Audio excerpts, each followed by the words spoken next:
Hello and welcome back to Taking Control of Cancer, the podcast brought to you by the North East London Cancer Alliance. I'm Steve Bland and we're still in Tower Hamlets Town Hall, where we're learning all about the three big strategies that are going to shape the way patients are treated, the way cancer care looks here in North East London. We've already done the workforce strategy in the previous episode. This episode is all about AI and the impact that AI is going to have on patient care and actually on every area of the Alliance's work. We've just heard the presentation on the AI strategy, and I'm joined by Wayne Douglas. Wayne, you are formerly of the North East London Cancer Alliance, yes, a podcast veteran, but you are now, I was going to say a former colleague. We don't work together, but we have worked together on a few podcasts. Yeah, former colleague. We'll come to your departure in a second, Wayne, and also George Hawkins from Pathfinder. George, just remind us who and what Pathfinder is in this context. So we are a digital and AI consultancy organisation that help healthcare providers to bridge the gap in understanding how novel technologies like AI can help the NHS for their staff and patients. And yeah, we have a background in healthcare delivery ourselves. Many of us are former NHS. I like the word novel technology because actually that's one of my first questions. I can remember when we teased this strategy, we talked about actually it's not novelty at all, is it? This is real world solutions to really important problems. I knew you were going to say that actually. As soon as I said novel, novel for the NHS, shall we say? Nicely, shall we say novel for the NHS? But you're right. It is technology that is in lots of other aspects of our lives. And in fact, I was at Kingston Hospital the other day speaking to their consultant body, and one of the doctors at the front said to me, I don't use AI in anything. And I nearly replied to him, do you use Uber? Do you use Bolt? How do you think they'd find out which taxi to send you? Yeah. You know? It's a funny thing, isn't it? I think this is what we got into a bit in the episode where we teed this up. And you talked about an example of like Uber for hospital trolleys, didn't you? That was a really Uber for beds. That was a really good example, though, wasn't it? I think maybe the perception with some people, Wayne, is that AI is a bit of a novelty, that it's ChatGPT asking funny questions, and actually, in this context, it's anything but. Yeah, and we've been using technology for a long while, not just in terms of the mechanics of equipment, etc. But like we talk about, you use Uber and there's things that sit behind it that are digitally kind of minded to help us support it in itself. But, what we need to kind of do is transcend that into patients' kind of mindset and understanding of what we're trying to deliver and how important this is for us moving forward, because we have to move with the times, and we are, and we need to kind of help them in that process. We'll talk about the patient part in a moment, because George, I want to talk about your mother. I knew that was coming up. But first of all, just talk to me about the strategy. Why do we need a strategy, and also what are the kind of big headlines from the strategy? So the strategy really is to underpin everything that we do. We're particularly for a public organisation, but for any business, you want to make sure you're making the right steps forward in developing and moving and solving challenges or new entrants into the market as such. So the digital kind of piece, the digital AI piece is really brand new, so we really need that strategy to underpin the work that we're doing. And like I said over there, we've touched on, we're doing quite a lot in North East London already. We're not doing any Uber for beds yet, but we might want to try and test that out sooner rather than later. But there's lots that we're doing. So how do we bring that all together and make sure it's not disparate and we're not wasting funds? We're absolutely not doing that. We're developing programs, we're working those through, and we're getting good results out of it as well. And George, how difficult was it to put a strategy together for an area that is growing all the time? And it's hard to say, I guess, where we're going to be in a year's time, let alone 5 or 10 years. So I guess very lucky to who was doing a lot of the work behind it, right? I have to give credit to Sofija and the other people working with the NELCA team that actually did the vast majority of the day-to-day around this. I guess from me personally, because of my NHS experience, a lot of things come kind of innate to me in terms of personal experience and remembering things and lived experience. But in terms of bringing that kind of complex story together, that's exactly what AI is there for. It is there to enable very complex problems to be solved, and bringing that strategy together is just really focusing on the problem before you start talking about solutions, and that's why we captured the use cases, not the technology that will solve those use cases. Yeah, the technology might change over time, but the use cases won't. Yeah, and improve as well, exactly. right? And technology will improve, and we've seen that already, right? Look at the stuff that you're doing now that you wouldn't have been doing 10 years ago or 5 years ago even, and who knows what we're going to be doing in the next 5 to 10 years. I for instance have heard some American hospitals are using a Google-esque search bar across their entire EPR, where you just type in what you want to see and it pulls up the whole record, what you want to see data-wise. And there's the art of the possible is very impressive. Yeah, and that's the important, one of the other important parts for us as a Cancer Alliance, or formerly as part of the Cancer Alliance, is about working with our partners as well. So we've got George from Pathfinders who's got that knowledge, and his team's got that knowledge to understand what's available and what's coming up. And that's what we're working with also with UCLP as well. We need to be working with people that can see the future and have that horizon scan, because this is quite new for the NHS actually. As much as we use it in the background and help us to make those decisions and support us make the decisions, it being quite heavy in that chat GPT kind of style and Dr. Google, like George mentioned in his presentation, this is still quite a novel, new area. So lots of things are emerging, lots of things are changing. Like you highlighted, Steve, that fantastic Uber for beds idea still rings in my head, and I wish I was able to kind of move that forward, and I'm sure we will in North East London, but we've got to be working with our partners to identify that. See, I'm allowed to say novel because Wayne said it this time. And he's right, it's novel for the NHS. But look, one of the best things you can do in business is to take something that works really well somewhere else and bring it to somewhere that doesn't have it. And what we're seeing in the NHS is the opportunity to take different technologies that work very well in other sectors and say, how can we employ this into the NHS? And I think that this is going to be something that's going to really move the dial compared to other things that we've had in the past that have failed to live up to promise, if we're honest. Let's talk about then the job of educating our patients, and George, your mother.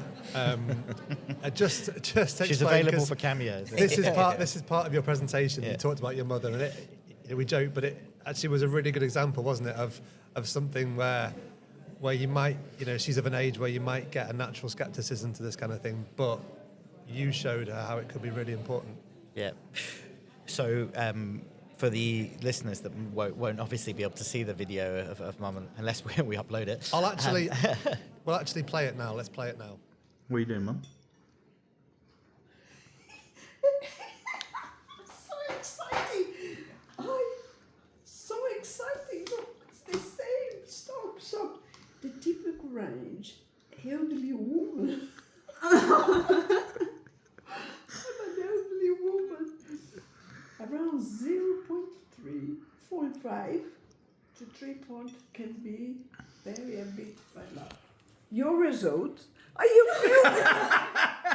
So just talk us through that then, George. So what this was is Mum was wanting to understand the difference in a blood test that she'd had in Brazil compared to a blood test that she'd had in the UK, and this exactly the same test. It's just that the way that the results were written was in a slightly different hand. It was one used a factor of 1 to 1 and one used a factor of 1 to 10. And what that meant is she was worried that one number was a lot bigger than the other.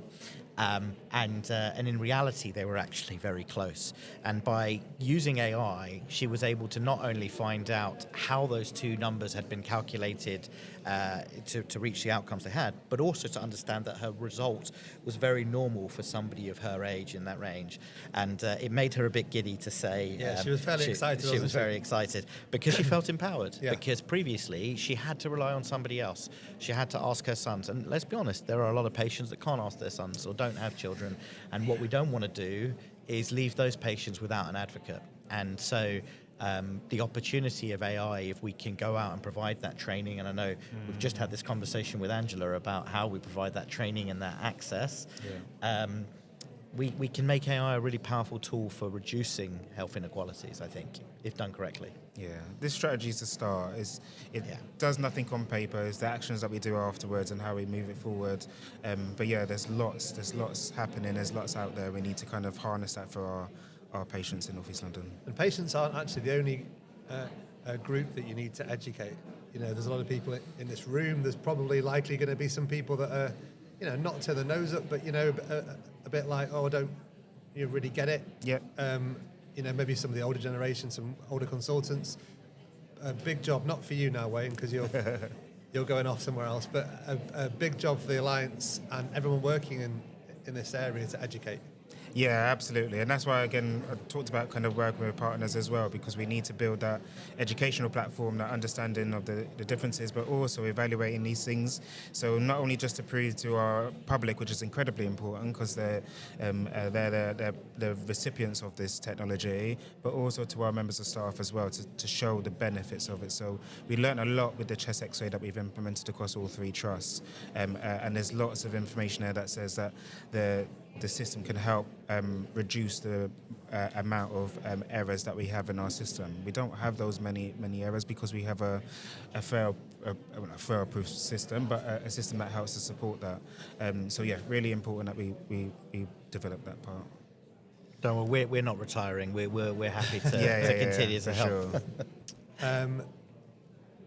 We can hear a bit of a buzz in the background, George. You guys set everyone here a challenge, didn't you? A couple of questions. Tell us what everyone's been talking about in their groups now. So what we've got everybody doing is trying to work through the similar process that we undertook as part of the workshop, which is essentially to say a kind of a process which determines how you identify a use case or a problem statement, if you will. So you say as a, which is to say as a patient, as an example, I want, and that could be access to my entire record so that I am better informed about my care. And those kind of statements, when we make them written out, allows us to really identify what's the crutch of the problems that we need to solve. And using those statements, we can then start to filter into the different technologies and opportunities that are out there to actually enhance care and make life easier as well for the clinicians and staff and administrators that deliver care. So what happens next? You know, we leave here today. The strategy is now out there in the world. What happens next? And also, what does success look like? And how is that going to get measured? You know, be it a year, 6, I don't know, I pick 5 years, 10 years, or 6 years? So some of those parts are being put in place, and that's why we talked a bit about the governance, the steering group that we will put together with the knowledgeable people, I guess, in the cancer world, but also our partners to come along to help us along that way.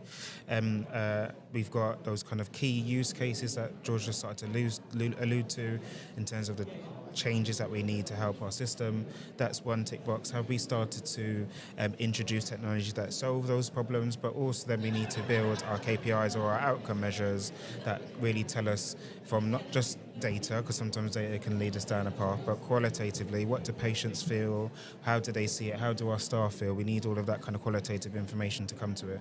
And that's where our governance helps us, those meetings in place, to make sure that we're meeting those targets that we set ourselves. I think Angela said it earlier that it's the start and it's iterative. The challenge now to North East London is to make it an ongoing thing. This is something that needs to grow and evolve and constantly be assessed and reassessed. And we need to keep demonstrating the return on investment. And the return on investment's not always financial. It can be time, it can be financial, it can be qualitative outcomes and patient experience and other benefits. But ultimately, there should be some numerical evidence that is coming off the back of these projects that are going to be undertaken. And I think the more success that's had will generate and fuel further success beyond that. So watch this space, and you'll be watching this space, Wayne, from a different country. You've been, as long as I've been working with the Alliance, you know, a major part of it now. But you're heading off to pastures new. I am, yes. So my family and I are moving abroad, which is a really exciting experience for us, and trying to take all of the learning and the developments that we've done here in North East London and elsewhere. But I also know, and I'm really thankful and grateful that we are I'm leaving in a fantastic place, and we've got some great people that are continuing the work in my absence, but also the people that were part of this, like George and others, will still be helping us to kind of progress that. So yeah, it's a bittersweet time. Great from a personal perspective, sad from a career perspective, because we've done such great things in North East London. But I will be watching. I still got family and friends that live and breathe North East London, so I will be a patient or an expert reference coming and knocking the door if there's things aren't moving forward in the right direction, and that's what we need. We'll hold you to that. Indeed. Yeah, George, you get a phone call from a foreign number, aren't you, George? It's a way on their own. What on earth was that? Yeah, indeed. All right, lovely chaps. Thank you very much. Cool. Thank you very much for having us again. Thank you very much. Cool. So I'm joined now by Jessica, or Jess. Do you prefer Jess? Jess, do you want us to explain who you are and what your role in the creation of the strategy was? Yeah, sure. It's a pleasure to be here today, supporting North East London Cancer Alliance, one of our key partners in North East London. I work for UCL Partners. We are a health innovation network covering a population of 3 million citizens across North Central and North East London. We're one of 15 health innovation networks across England, and our role is to support the adoption and spread of innovation in healthcare.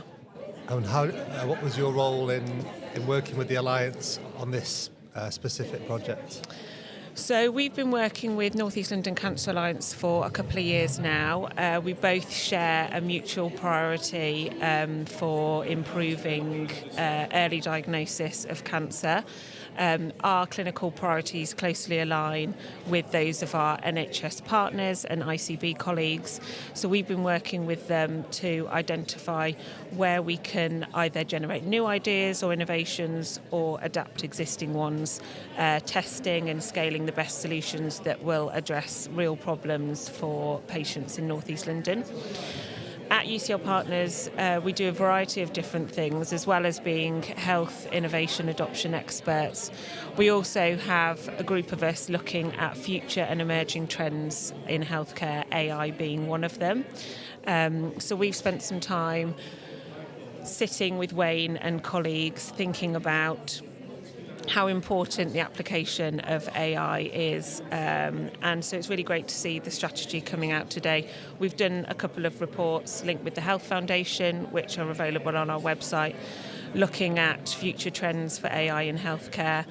We know that AI is no exception. It must be deployed in response to real-world clinical and operational needs. It's why it's so great to see it as a strategy embedded alongside others at the Cancer Alliance today, including workforce.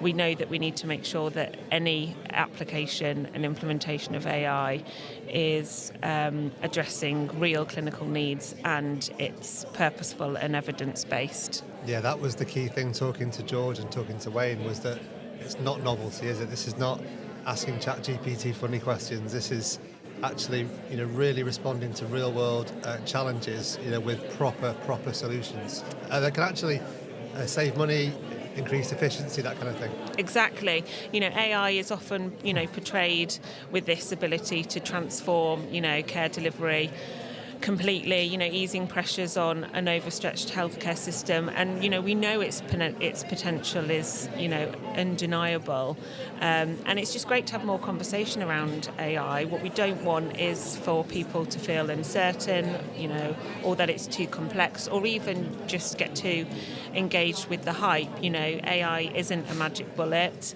but it's just another tool alongside other kind of innovative solutions that can help healthcare systems, and clinical teams and patients redesign kind of a health system that's more resilient in the future. That's interesting, actually, talking about, almost dimming the hype a little bit, because it is a really exciting area, not just AI, but kind of digital technological advancement in healthcare. And actually, maybe that's a good thing to do, to sort of dim it down a little bit, to say, actually, you don't even know most people are actually using AI in all sorts of different ways already. It isn't going to be that magic bullet that's going to change the world instantly, but there's loads of George was talking about like an Uber for hospital trolleys, where where it can work out where the trolleys are in the hospital, and there's loads of little solutions like that you probably wouldn't even notice are actually AI. Exactly, and a lot of the work that we've done in partnership with our NHS colleagues has shown that there are amazing examples of AI-based innovations being tested, evaluated, and safely implemented, in pockets across the region. And it's really exciting to see where we can go next, and let's make sure, thinking about some of the amazing comments that we've heard today from volunteers, that we're not leaving anyone behind. We're doing all we can to think about how important digital inclusion is, and how we might make sure that what we're really doing with AI is ensuring that it's the best technology enabler for change, rather than a solution without kind of clear purpose or direction. It was interesting, wasn't it, when they did a little Q&A at the end of the workforce strategy. There was a couple of questions. They opened it up to the floor for AI, and all of a sudden all the hands went up, because everyone does have questions about it, don't they? It is a topic that does divide people, and people don't understand, and there are misconceptions, and it is a challenging topic for a lot of people. Yeah, absolutely. But London is an amazing, data-rich ecosystem for leading the way in kind of transforming healthcare delivery, improving patient access, patient experience through some of this. And it's been really great to see North East London Cancer Alliance talking about, what North East London has already done a brilliant job of, which is, chest X-ray and the use of AI for lung has been an amazing example of where AI implementation has been considered safely and successfully, and it'll be really exciting to work with them to see what comes next. Lovely stuff, Jess. Thank you so much. Thanks. Sofija, thank you so much for joining me. Do you want to just explain who you are? You're part of Pathfinder with George, aren't you, I think? Yes. Explain, what your role in all this was. So I am lead consultant and researcher at Pathfinder. I've been leading this AI strategy, kind of conducting the workshops, gathering information, corresponding with people across North East London Cancer Alliance, and also engaging with patients and primary care workers to gather their data as well. Right, so a lot of the behind the scenes work that maybe informed the formation of the strategy. So that's a really interesting piece of the puzzle, isn't it, though? Because I imagine, we saw just then, didn't we, from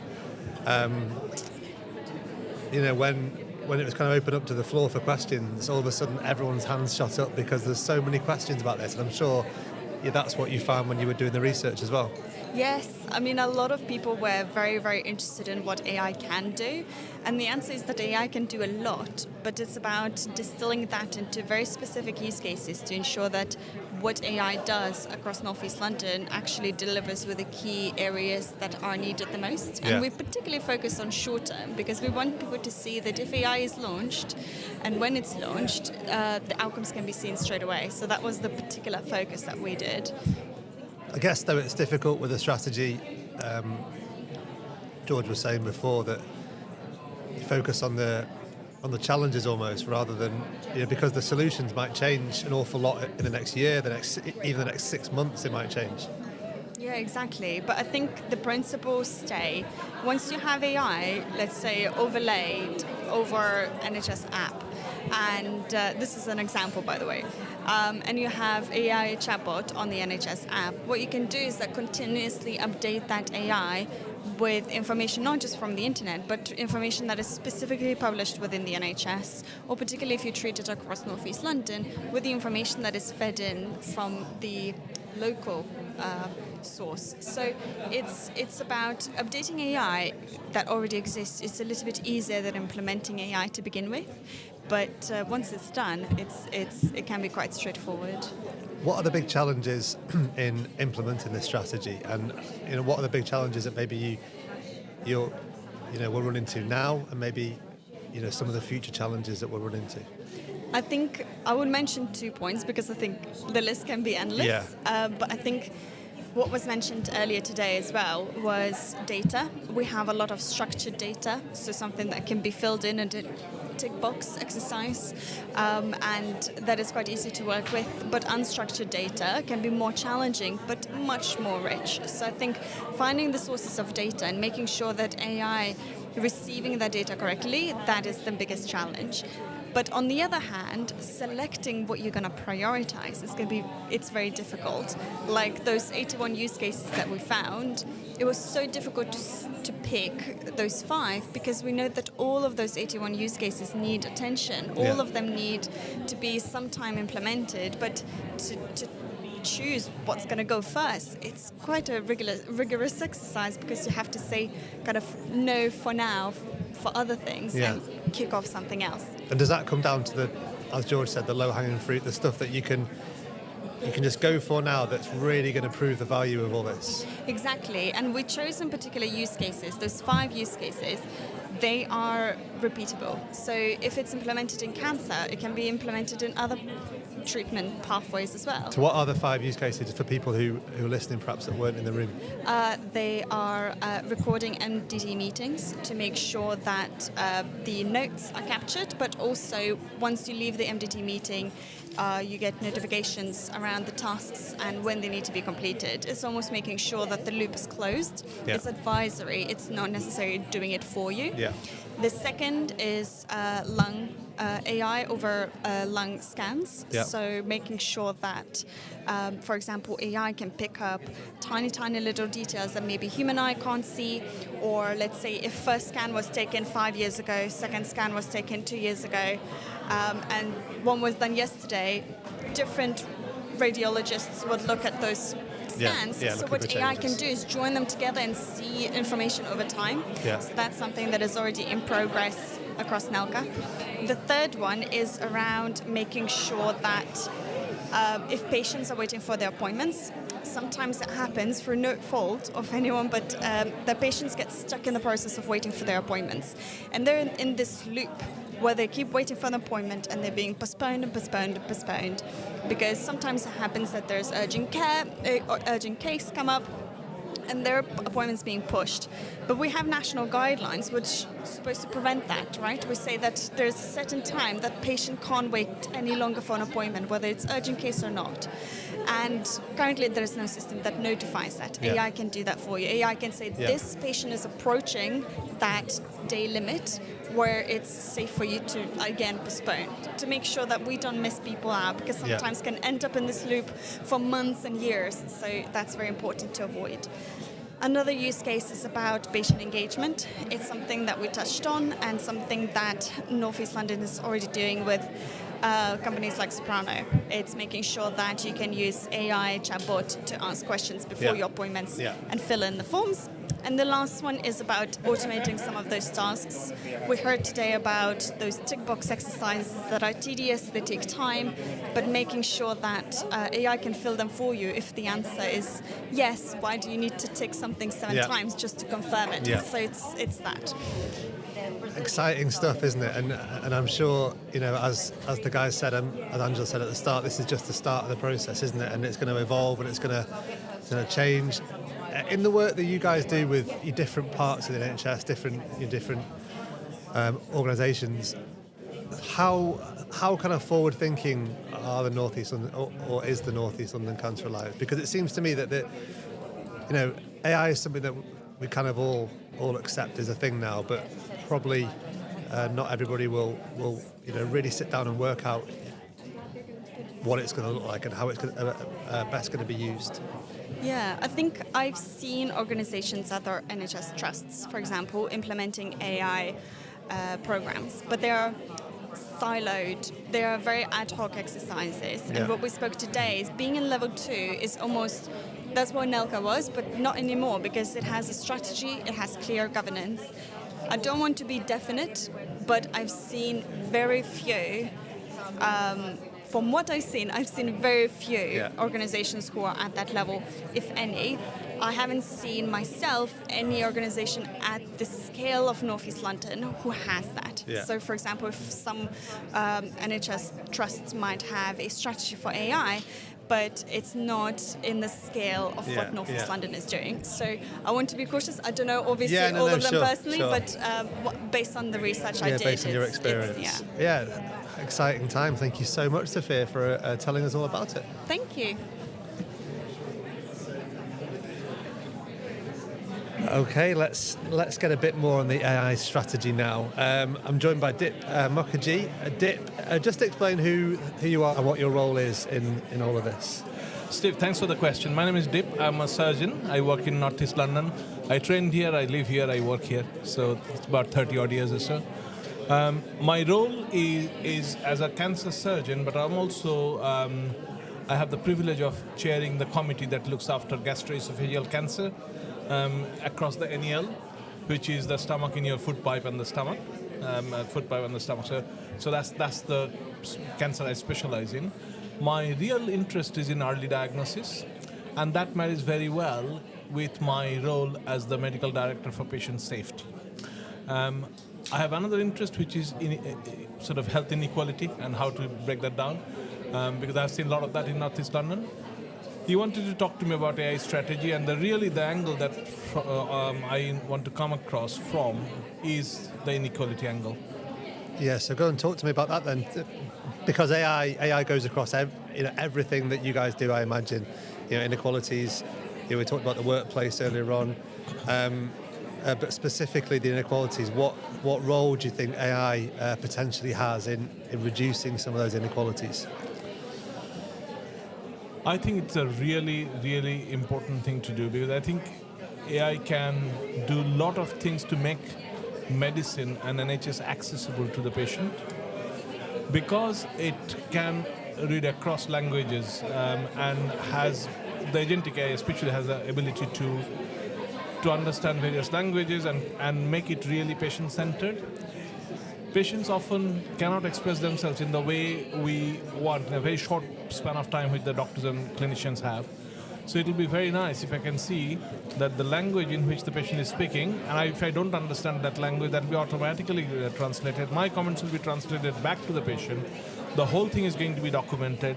The action plan is going to be co-designed, and the treatment plan is going to be documented there and then, and the patient and I can both agree and understand that we're speaking from the same hymn sheet. What I would like to do is to have that seamlessly given towards other colleagues who will help you in primary care, in secondary care, in community, the admin, and the work streams in terms of giving appointments and stuff like that. What I would also like to see is the AI is able then to give the information, the same information to the patient, where the patient has the ability to talk back and say, 30th of November, I cannot make that operation or that appointment, but I can do it on 1st of December. Stuff like that. I think that it's just making very ability to communicate things well to each other, and also it probably will allow the doctors, the patients, the advocates, the caregivers, the community, and the healthcare workers to speak in the same language. Yeah. So many uses, aren't there? We talked a little earlier with Wayne and with George about some of the challenges in educating the workforce, educating patients. Do you think, you obviously, you work with a lot of colleagues, you see a lot of patients. Do you detect like an open-mindedness to AI and to this sort of technology, or is there a lot of work to be done to, as I say, educate both patients and the workforce? I would start with the workforce. The workforce has anxieties and worries, quite rightly so. There is an element of medical conservatism, which is about governance and safety of that data. That's a real issue that we don't want to breach confidentiality and stuff like that. Workforce has a specific worry, which is that about job loss. So those are the two things that people have, and data going into wrong hands. In the younger colleagues, I certainly see a lot of concern about the sustainability, the green agenda, etc., because the data warehouse is a lot of water, so that's something we need to tackle. The the cybercrime is a big worry. I think that whether these are going to be hacked. There is still some degree of resistance to some of the data platforms for reasons that you know. So that's about the workforce, but I think definitely that is true. The workforce has also been, if you like, traumatized by digital implementation, where a lot of digital systems actually make the work more difficult, more fragmented. You saw one of my colleagues talking about 20 clicks, etc. So actually, the AI is not like that, but I think we have to get that message across that this is here to get your life easier, because they will say we heard this before, and our life has been made more difficult. Yeah. With the patients, I think there is less resistance actually. So that's why the professions and NHS has a bigger responsibility. I think the patients do trust NHS a lot, so we need to make sure that the data is not lost, data is not breached, and cybercrime and things like that. They worry about their personal information, their insurance, and how that data is going to be sold in the dark web, and thereby they will come to harm as a person. That's one side of it. There is another huge issue that I think both patients have and also professions have, which is about increasing inequality. So it is very easy to create digital discrimination. Yeah. And we have that to a certain extent in digital. How we can make it easier? So I think there'll be, in some ways, there'll be some discriminatory, there'll be increase in discrimination in certain things, but in many other places, I can see it. So we have got, for example, where I work, there are about 200 odd countries, people come from about 200 countries. And imagine that is no different because they all come from this population. Yeah. So there are people who have hearing problems, there are people who have got language problems. The health inequality is inbuilt. We have got cultural issues. We speak in a different idioms and stuff like that people don't understand. I think those are real opportunities. Having information given before a procedure or before a consultation is really important. I think people can do that from their home. So in fact, I think the patients are going to be more welcome. I think one of the biggest frustration that the workforce have is low-level administrative workload, the cognitive burden that we face all the time. And I think we need to provide some early wins. And if that works, then it'll be easier. So I guess summing up, exciting, but with caution that it needs to be used in the right way. Absolutely. Yeah. Thank you so much, Dip. Before I go, I'll say something. I tested something. I wrote a clinical letter, a dummy clinical letter on AI. So I just dictated it. And then I asked the AI to humanize it. And to be honest with you, to humanize it and make it culturally appropriate. And to be honest with you, what came out, I could not have written that myself. And that really surprised me. It's quite scary, isn't it? Yeah.